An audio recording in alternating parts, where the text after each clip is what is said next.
es para mí un gusto y un honor darles la bienvenida a la presentación de la novela Clandestino de Marwan Soto. Muchas gracias por estar aquí en nombre de Alfaguara, un sello de Penguin Random House, grupo editorial. Por favor, les recuerdo el protocolo de siempre: apaguen sus teléfonos celulares, no está permitido comer ni beber dentro del salón, y por atención al tiempo que tenemos y para darles el mayor tiempo posible a nuestros ponentes, dejaré que el autor dé la bienvenida y haga las respectivas presentaciones. Y nuevamente, muchas gracias por estar con nosotros esta tarde. Gracias Romeo, gracias a todos por acompañarnos. Normalmente cuando un autor hace una presentación en una feria del libro, trata de invitar a que lo presenten autores de su generación, autores que van a poder encontrar de una parte mucho más obvia algunas similitudes. Evidentemente ni Jorge ni Pepe son de mi generación, y un poco la intención de eso era por la propia intención del libro. Yo escribo Clandestino con la idea de tener un acercamiento a una especie de revisión sobre lo que ha sido la historia de la izquierda latinoamericana sobre todo, y no se me ocurría a nadie mejor para poder hablar de esos temas que Pepe Woldenberg. Había sido consejero presidente del Instituto Federal Electoral, intelectual mexicano, al igual que Jorge Castañeda, intelectual mexicano, de una generación de intelectuales que ya no necesariamente se encuentra, ojalá se siguiera encontrando, ex canciller de este país. Y le cedo la palabra a Jorge para que podamos empezar a platicar del libro. Muchas gracias. Pues, gracias, Marwan. Sobre todo por eso de las generaciones. Y es mi amigo. Para mí es un honor estar aquí con Marwan y con Pepe, y en efecto es un tema que siento muy cercano. Quisiera hacer algunos comentarios sobre el libro propiamente tal, y luego sobre esto a lo que nos invita Marwan. Confieso que la primera vez que lo leí, todavía en pruebas, las tres voces me confundieron mucho. No me hallaba fácilmente con ellas, no entendía muy bien quién hablaba, quién no, etcétera. Ya una segunda lectura me quedó muy claro, y creo que sí es un recurso que funciona bien, a pesar de ese primer encuentro un poco difícil, funciona muy bien y permite ir abordando pues instantes idénticos desde perspectivas de tres voces, tres personas distintas.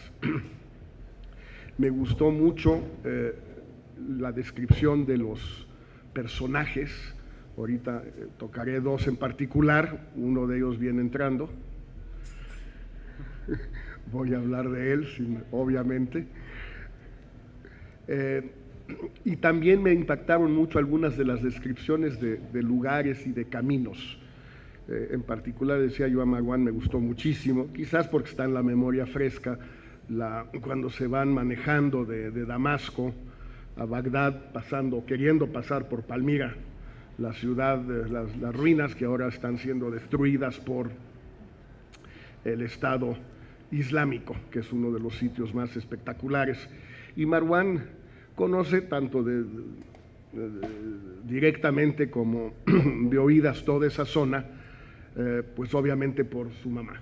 Y ese es el primer tema que quisiera tocar, que si bien no, como en toda buena novela, no hay personajes copiados, calcados directamente de la realidad, son personajes en muchos casos que se van condensando, tienen rasgos de unos y de otros, pero en distintos momentos, en distintas personas, no solo en Laila. Veo a Ikram en la parte más abierta, más ilustrada, más fascinada con el resto del mundo que siempre fue Ikram Antaki, un personaje a quien tuve el honor de conocer muy de cerca. Y obviamente en el Clandestino, desde el detalle de que siempre viste de negro hasta muchos otros, pues reconozco al padre de Marwan, a Fabián Soto, que acaba de entrar, que anda por ahí, que hoy no viene totalmente de negro. Sí, no, sí, ¿verdad? Sí, viene de negro y de chamarra de cuero. Claro, pues como dice, ese es el autor de todo esto.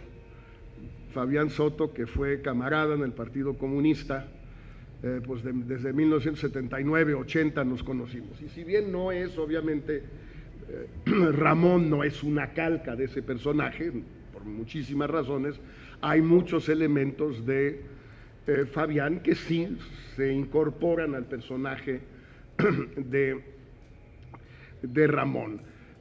Personaje que también incorpora elementos de otros, de aquella época de las juventudes comunistas y de la gente que se iba o a la Lumumba o a las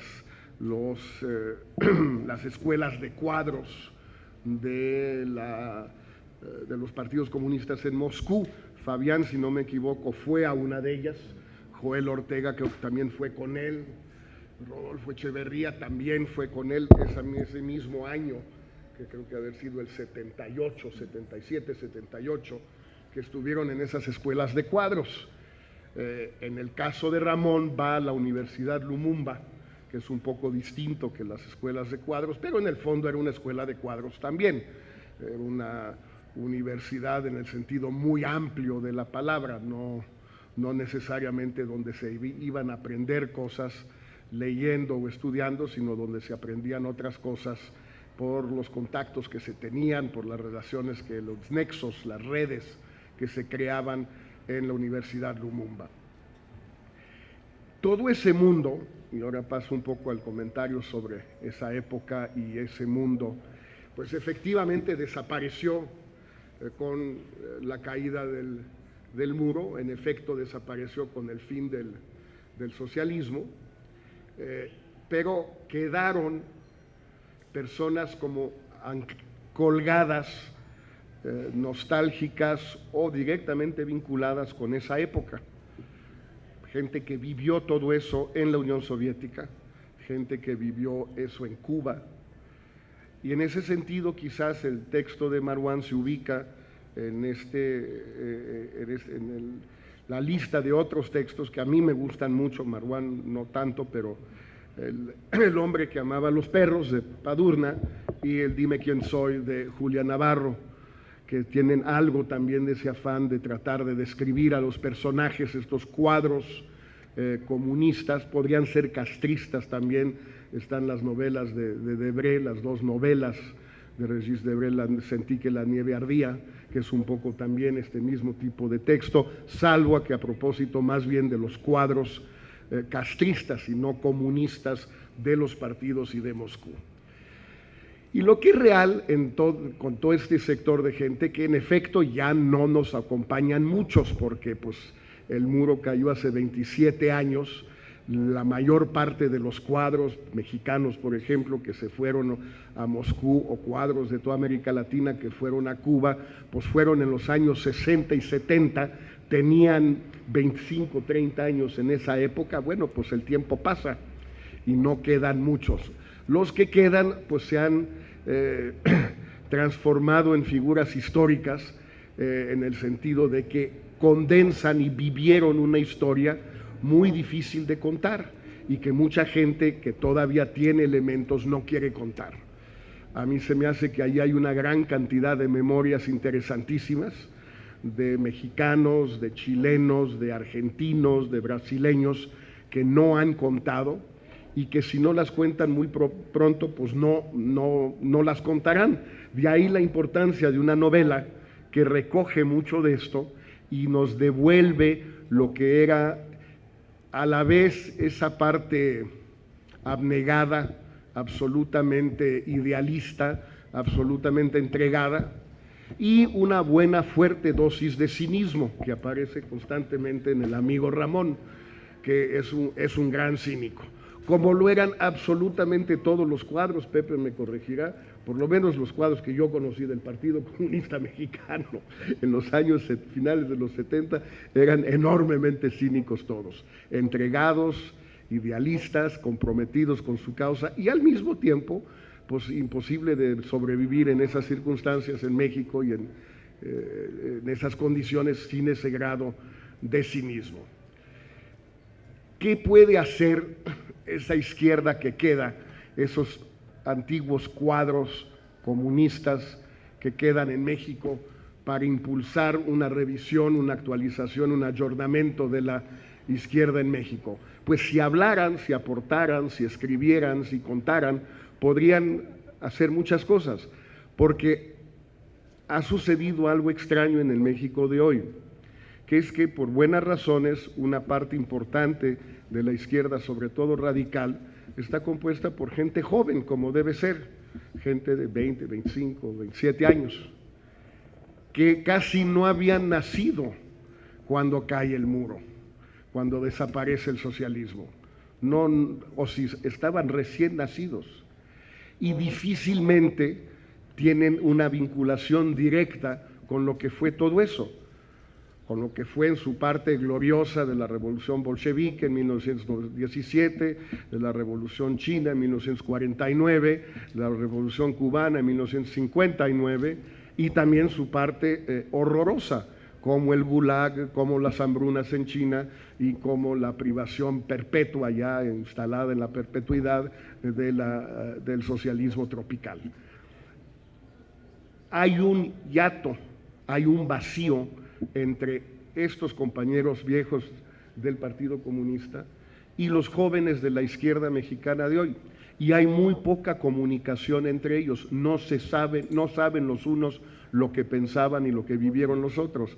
Por eso yo creo que los primeros que debieran leer esta novela de Maruán son los adeptos de distintos movimientos de izquierda radical en México, pero principalmente los más jóvenes entre ellos, que no tienen cómo conocer esta época, no tienen cómo conocer a esos cuadros, no tienen cómo conocer esos retos, esas dificultades, esos momentos de heroísmo indudable, pero también esas dificultades que enfrentaron y que en muchos casos no supieron superar.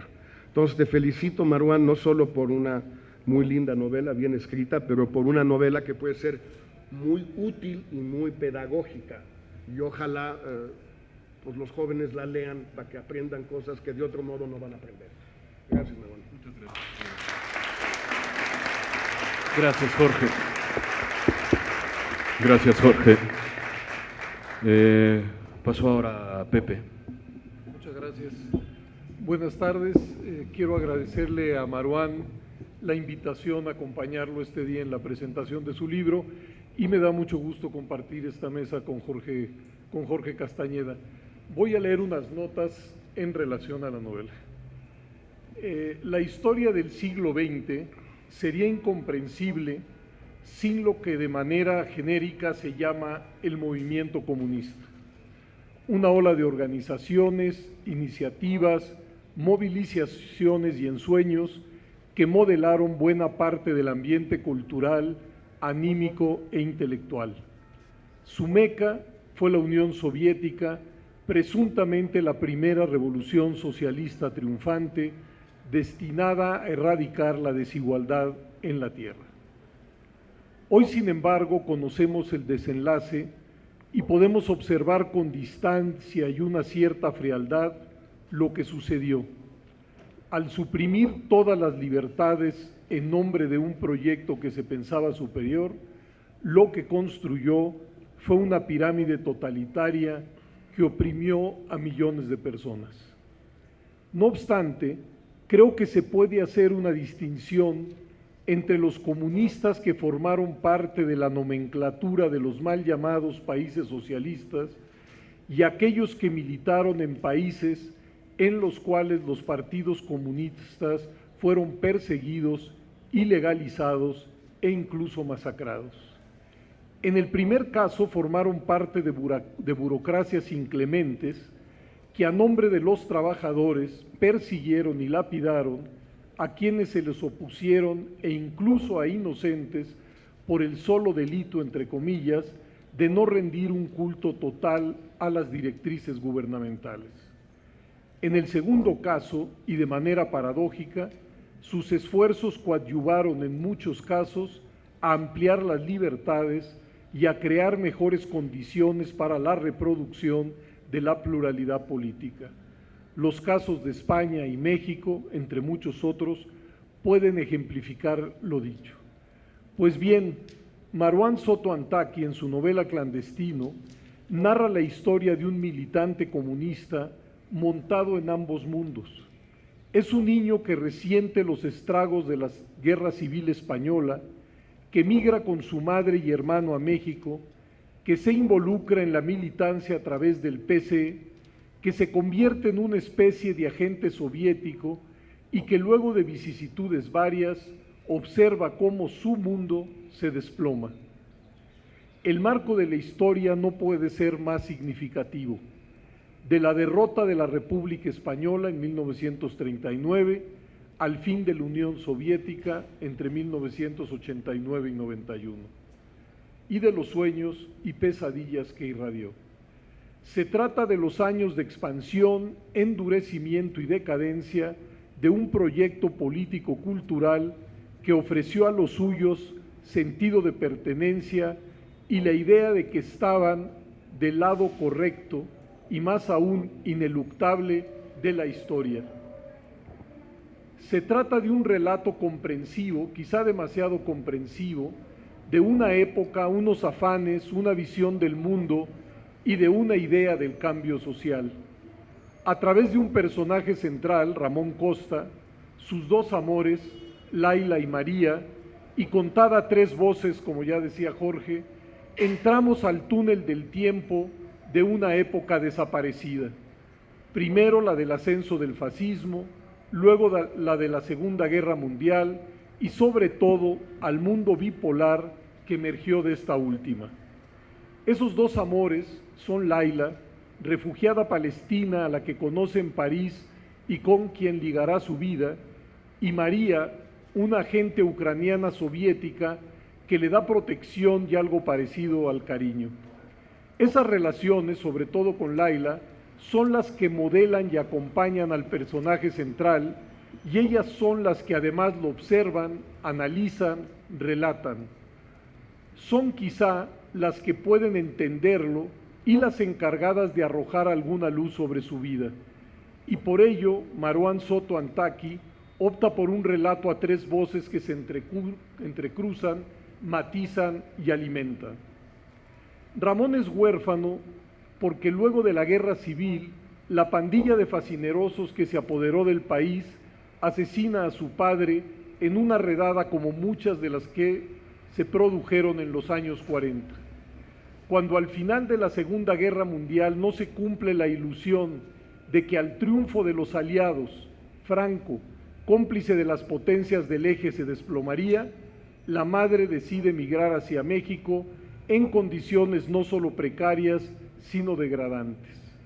En Veracruz inician su nueva existencia y en el trayecto hacia la capital la madre conocerá a quien se convertirá en su nueva pareja. Este capítulo me recordó la novela de Jordi Soler, Los Rojos de Ultramar. Saldrá huyendo de ahí para llegar ya mayor al DF, en donde se sumará al Partido Comunista.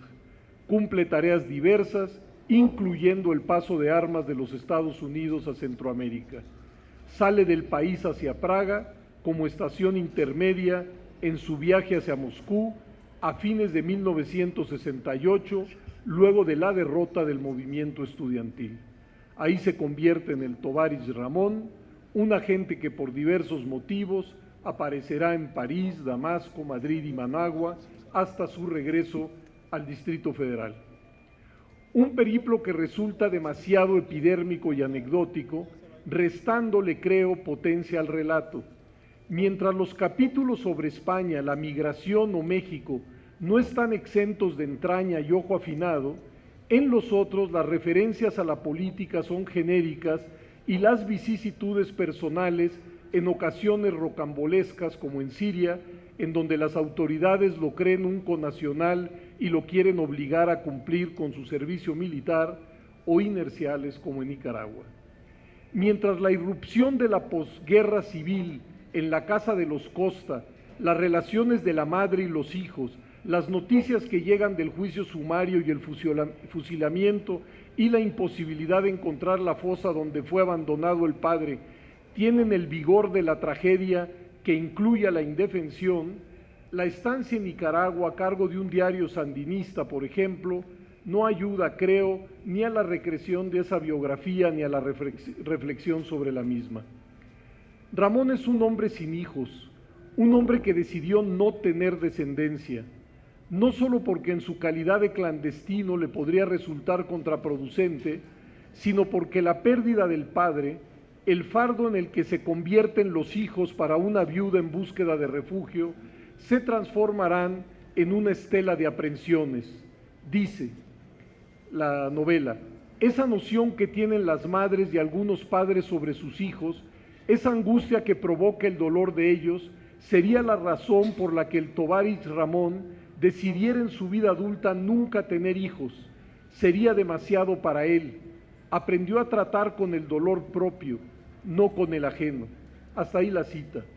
La visión de una mujer joven, su madre, sola, con una maleta y 2 niños que la siguen, él y su hermano, cargando todo su patrimonio, con todo y las latas de mermelada, hacia un destino que piensan promisorio y por el que tendrá que pagar el derecho de pernada al capitán que los conduce a Veracruz, es quizá la vacuna que lo incapacita para continuar con la pesada reproducción de la especie.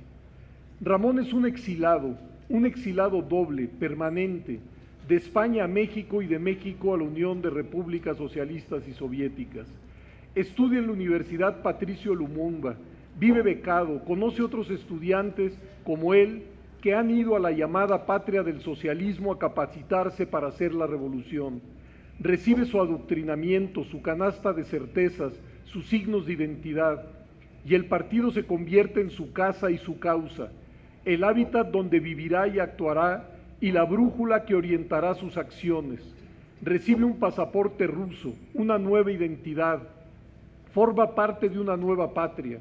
La Internacional será su himno y María su primera mujer. Es uno de los que comulgan con una prometedora fe. Laila, a la que encuentra en París, es también una exilada de Palestina. Había sido enfermera en las alturas del Golán, estudiaba letras y se ganaba la vida modelando. Ramón y Laila se convierten en amantes, cómplices, espejos uno del otro. Vuelan a Damasco, donde vive el hermano de ella, viajan por Siria, escapan hacia Madrid, defienden a la revolución sandinista, funden sus vidas y comparten el naufragio. Aunque ella, así lo entiendo yo, nunca mantuvo la ilusión tan encendida como Ramón.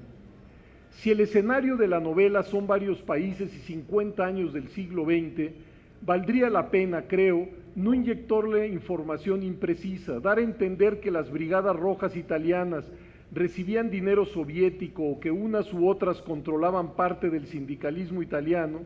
Creo que es un fuego artificial innecesario. De la misma manera, creo, hacer comparecer como parte del elenco a personalidades que jugaron un papel relevante y controvertido en diversas circunstancias, por ejemplo, Carmelo Cortés, Carlos el Chacal o Shafiq Handal, respectivamente uno compañero y luego adversario de Lucio Cabañas, un terrorista internacional y un líder prominente del Frente Farabundo Martí y del PC salvadoreño, que aparecen sin demasiado sentido como parte del paisaje sin dejar huella, creo que debilitan la narración. Y la vuelta de tuerca última, presentada como sorpresa y que por ello no voy a develar, me parece también un tanto gratuita, aunque por supuesto puedo estar equivocado en todos estos comentarios. Vivimos una especie de presente perpetuo. Volver al pasado no es un resorte común y quizá por ello no somos capaces de evaluar lo que vivimos como una construcción, para bien y para mal, edificada a lo largo de los años. Pues bien, Maruán Soto Antaki se propuso explorar un mundo que ya no existe, que había llegado presuntamente para remodelar a la humanidad, pretensión de pretensiones, y que sin embargo se desvaneció como por arte de magia. No obstante, muchas de sus pulsiones, entusiasmos, promesas, formas de ser y hasta alucines nos siguen acompañando y han dejado una profunda huella. La novela inicia por el final, cuando Ramón y Laila son conscientes de que lo que construyó un proyecto de transformación universal está por convertirse en polvo. Frente al televisor ven, impotentes, transcurrir los acontecimientos que pondrán el punto último a una época de la historia. Costa, dice la novela, recordó la angustia del que no sabe qué va a pasar, pero entiende que el fin está cerca, como un condenado que ve lo inevitable y decide no taparse la cara frente al pelotón de fusilamiento. Hasta ahí la cita. Una purga difícil de digerir, un desenlace inesperado que casi nadie previó y ante el cual, en medio del pasmo y la desolación, el viejo militante no puede más que resignarse, si es que la palabra no contiene algunos gramos de aprobación. Sin causa, sin partido, sin un mundo dividido en dos, era, dice la novela, un párroco sin iglesia, solo le quedaba Laila, a la que también perderá de una manera atroz. Termino. Se trata de una historia, esta última, de terror urbano. Laila, amante de los animales, intenta rescatar a un cachorro de las fauces de uno de esos perros criminales, dice la novela, entrenados por terratenientes sudamericanos para cazar esclavos y que algunos tienen como mascota. Pero en el lance, la bestia embiste contra Laila, hasta desfigurarla y herirla de muerte. Costa entonces la acompañará en el hospital hasta el desenlace, de tal suerte que la consumación de los relatos no puede ser más desoladora. Costa, al final, se queda solo. Muchas gracias.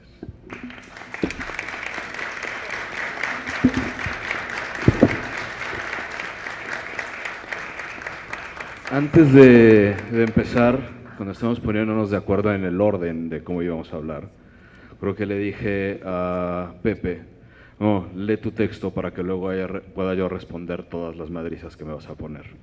¿Ah? Son muchos los motivos que tiene cualquier autor, sobre todo un narrador, sobre todo un autor de ficción, para escribir una novela. Casi todos son muy íntimos. En mi caso, por venir de una familia como la que platicó ya Jorge, una familia que tenía mucha cercanía con estos ambientes de los que hemos hablado, había lo que me he estado persiguiendo todo el tiempo, desde que soy pequeño, y si era desde que era pequeño porque mis principales recuerdos de infancia no eran tanto los juguetes como los mítines, como las marchas, como que la Internacional Socialista fuera mi canción de cuna. Algo sale mal cuando uno le pone la Internacional como canción de cuna. Entre los dos puntos que quería revisar, uno era el que menciona Jorge. ¿Qué pasa con estas izquierdas nuevas, gente más joven que yo, que cantan las mismas consignas que yo escuchaba cuando era pequeño, cuando había un muro de Berlín? Me preocupaba muchísimo la falta de revisión, como me puede preocupar muchísimo que también una juventud más joven que yo, que ya no está ahí tanto por ese camino, resultara que replica los mismos arquetipos liberales que ya nos hemos dado cuenta que hay que ponerse a revisar. Vamos a poner un caso. Podemos tener en un extremo a el que trabaja en una gran corporación y después de trabajar en una gran corporación, tener una buena vida y demás, se adhiere a un movimiento como Occupy Wall Street. Hay algo de incongruencia en eso que me interesaba revisar. La otra parte que me interesaba revisar era la contraria, justo, la de estas juventudes que parece que no tienen idea del costo humano que significó durante más de 50 años, pero sobre todo durante la última mitad del siglo XX, esta euforia de aventuras ideológicas, de revoluciones, porque no siempre las revoluciones funcionan. Y yo recuerdo una frase que me marcó mucho en mi vida, cuando mi madre me decía, quien está gritando una revolución es que nunca ha sostenido un fusil en su mano. Y creo que es algo que hay que pensar. Después de que saqué Clandestino a finales de año pasado, y un poco el mes anterior, cuando lo empecé a compartir con algunos miembros de la generación que juegan en la novela, me entró otra angustia que creo que también es necesario revisar, porque las novelas están hechas de angustias. Una de esas angustias era, ¿qué pasa con esa generación? La generación que lo vivió. Son muchas las personas de esa generación con las que he tratado de establecer cuáles eran las condiciones de momentos muy precisos. Cómo fue la ocupación de Praga, cómo fue incluso la caída del muro, cómo era Lumumba, existían o no existían las gulags, los campos de trabajo forzado en Siberia. En casi ninguno encuentro la misma respuesta, como si fueran cada una realidades absolutamente distintas, como si cada uno hubiera vivido su estancia en Moscú, su estancia en el partido, su estancia en las izquierdas, Ahora, pero estamos hablando de un hecho histórico. Entonces resulta que no existe ese hecho histórico, no existe esa verdad. Cada uno resulta que tiene sus propias verdades. No, a ver, si todo el mundo tiene su propia verdad, casi todos van a estar mintiendo. Y me preocupaba muchísimo eso. Me preocupaba muchísimo que en estos tiempos, en los que le estoy diciendo, cuando ya lo saco, me llego a enfrentar a algunos que me decían, no, los gulags no existieron. No existieron los campos de trabajo forzado. Como me puedo enfrentar también a la crítica de Pepe cuando me dice que tampoco había dinero de Moscú en las Brigadas Rojas. Voy a encontrar quien me dice que sí y quien me dice que no. ¿A quién le creo? Si le voy a tener que creer a cada uno porque cada uno me dice la verdad, el otro está mintiendo. Llegamos a tener una vida de fantasía.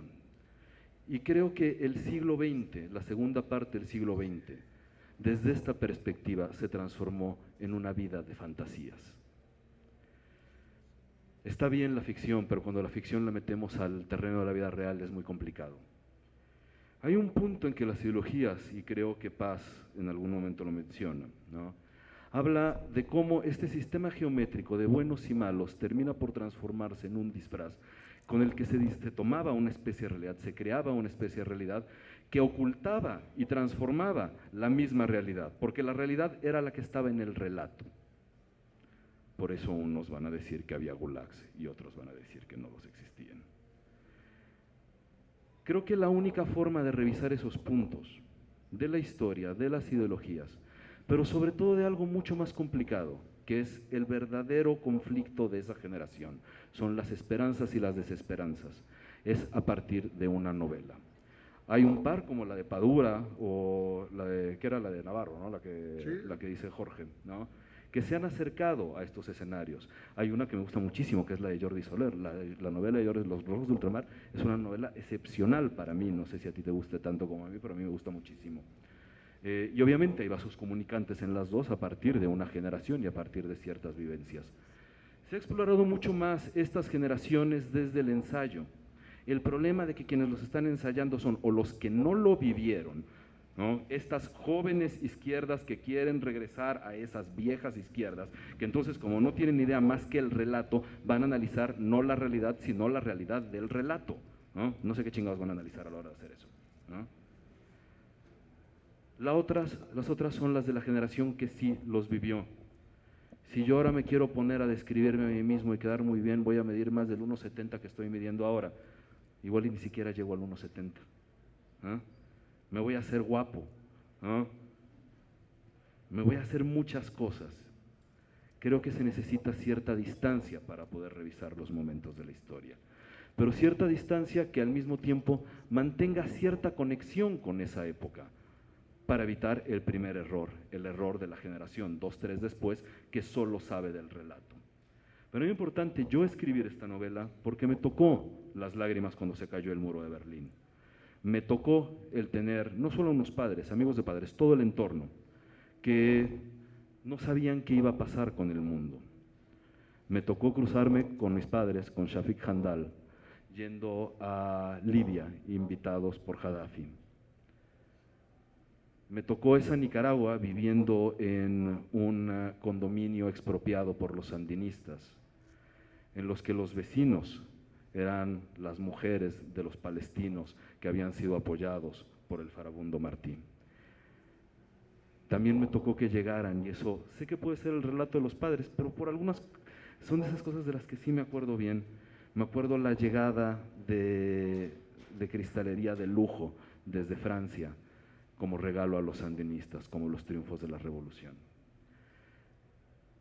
Yo me crio en una casa de libros, y en esa casa de libros había 3 grandes vertientes.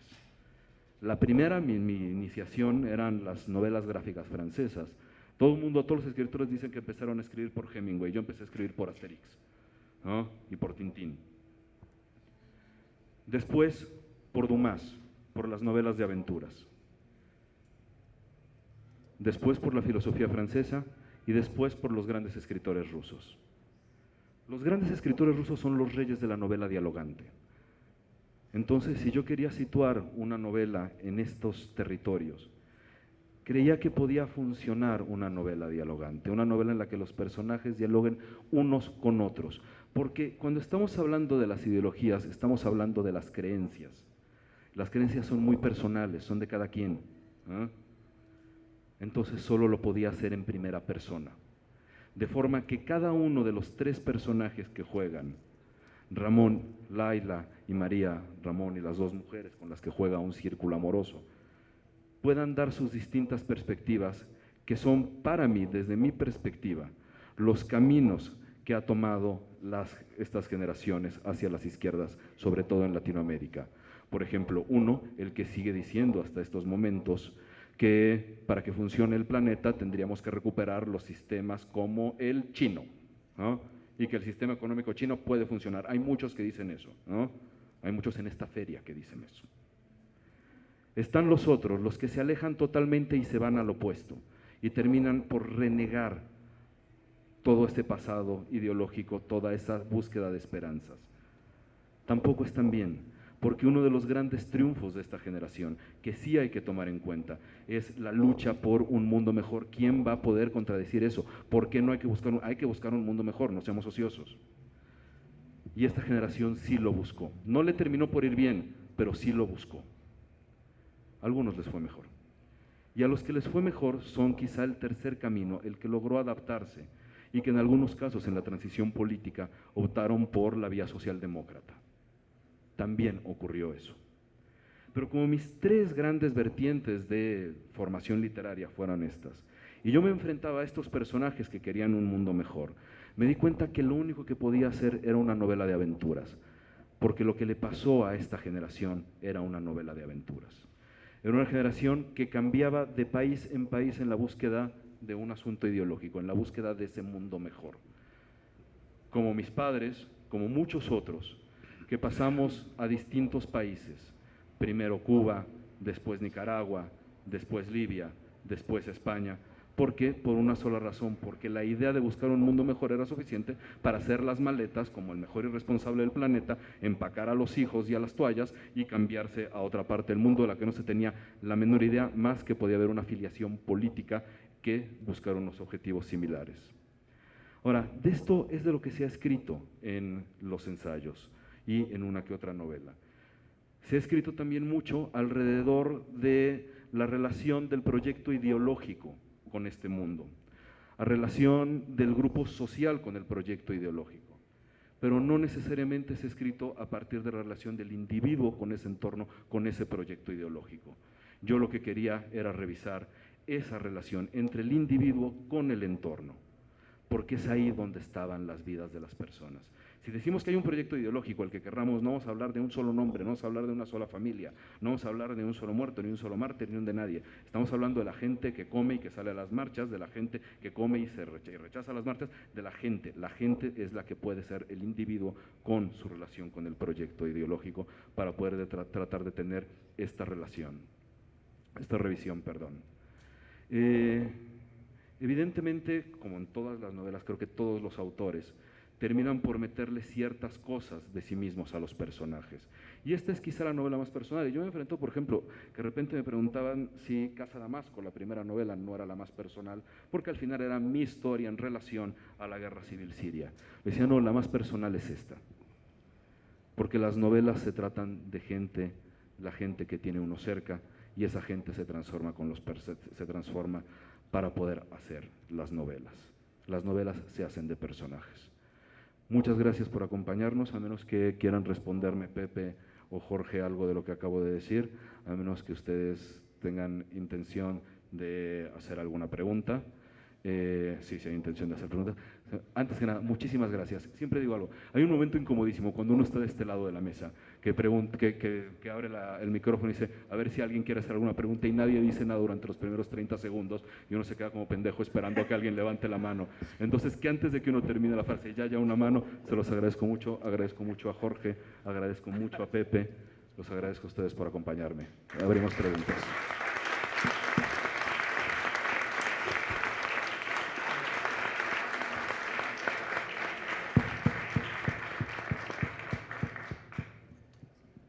Pues yo creo que hay que leer la novela, ¿no? Para para criticarla, así como lo hizo muy bien José Goldenberg.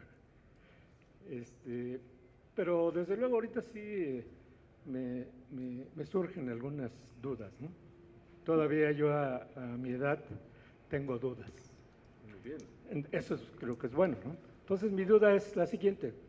Creo que sí la historia pues es la base del hombre, de la misma humanidad, ¿no? O sea, si alguien no conoce su historia, pues, estamos perdidos, ¿no? Entonces sí creo que sí hay que, pero también la historia hay que leerla a contrapelo, ¿no?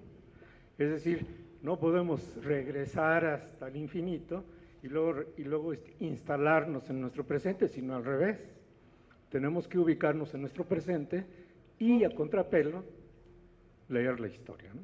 En este sentido, yo lo que quisiera mencionar es que, por lo menos en México, yo no tengo la fortuna de conocer tantos países ni haber recorrido todo el mundo, y mucho menos en movimientos sociales o comunistas, etcétera, etcétera, pero sí conozco a México, ¿no? Creo que nadie duda que yo sea mexicano, ¿verdad? Y en este país hay más de 60 millones de pobres, ¿eh? Y de ellos como 20 o 30, o los que de acuerdo a las estadísticas en extrema pobreza, pero además lo más grave de todo esto es que los jóvenes, inclusive los que van a la universidad y salen de ella, ya no les tocó la fortuna como nosotros, que automáticamente teníamos empleo. Hoy ya no hay empleo. Hay pobreza, hay violencia, hay muerte, y somos un país que hemos perdido la brújula, o como algunos dicen, hemos entregado el alma. Y aquí no a la Rusia, ni al comunismo, ni al socialismo, lo hemos entregado a Wall Street, que eso es lo peor. Entonces yo, en ese sentido, pues, sí comparto esta inquietud junto con el autor de esta novela, y te felicito por escribir y por plantear los problemas, pero junto a esos problemas creo que también hay que abordar otros que son tan ingentes de nuestro presente que estamos viviendo. Gracias. Muchas gracias. ¿Alguien más? ¿O ya voy a estar en los 30 segundos incómodos antes de que diga muchas gracias a todos? ¿Vamos? Bueno. Okay. Bueno. Una pregunta al autor. ¿Tú te consideras comunista, socialista? De alguna manera… Dios me salve y soy ateo. Exactamente. Hay una frase que creo que tenía mucho que ver con esta generación, que más o menos era así como: pendejo el que no era comunista a los 20, pendejo el que lo sigue siendo a los 40. ¿Ah? Y creo que eso quiere decir mucho. Creo que sería un poco animal estar ahora queriendo defender los valores de este comunismo que vimos durante la segunda mitad del siglo XX. ¿En serio vamos a minimizar las libertades sobre algunas otras cosas? No hay nada que pueda estar por encima de las libertades. Si creemos que hay algo que puede estar por encima de las libertades, la discusión va a ser cualquier otra. Por ejemplo, a ver, se empezaba a buscar en algún momento una idea de igualdad a partir de la ausencia de libertades. A mí eso no me da mucha libertad, la verdad, ¿no? Ahora, no puedo encontrar una simpatía con ninguna de estas ideologías, sobre todo porque soy demasiado agnóstico en algunas cosas, ¿no? Y no existe ideología, no conozco alguna yo, si es que existe yo no la conozco, que no termine por replicar los esquemas religiosos. Por eso una frase que citó ahora Pepe, que es una frase que se la tomó prestada a Joel Ortega, un viejo camarada de esta generación, donde justo se refiere así a su propia generación como un párroco que se quedó sin iglesia. Eso ocurre en todas. El que va a defender el capitalismo lo va a defender igual, el que va a defender el socialismo lo va a defender igual.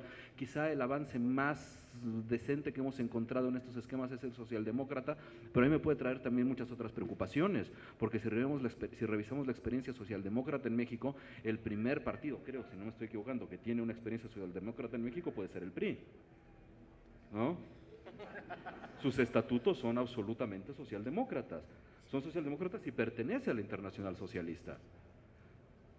Entonces, revisemos también la pertenencia a las ideologías. Ahora, a mí no me interesa escribir desde esa perspectiva. ¿no? Y creo que si hay un autor literario que le interesa escribir de esa perspectiva, está haciendo propaganda. Ya a mí la verdad Galeano no me interesa mucho, ¿no? A muchos sí, a mí no. Porque creo que la literatura no se trata de eso. La literatura se trata, como empezó el señor que se levantó al inicio, de tener dudas. Uno escribe sobre todo porque tiene dudas. Y las ideologías sobre todo dan respuestas.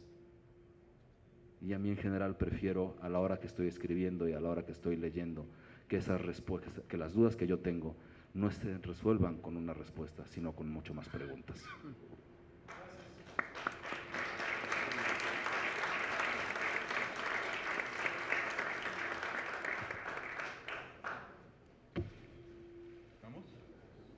Aún tenemos media hora, si quieren, si alguna cosa se quedó Si sobre la alguien mesa. quiere firmar libros, Si no, se va a firmar libros.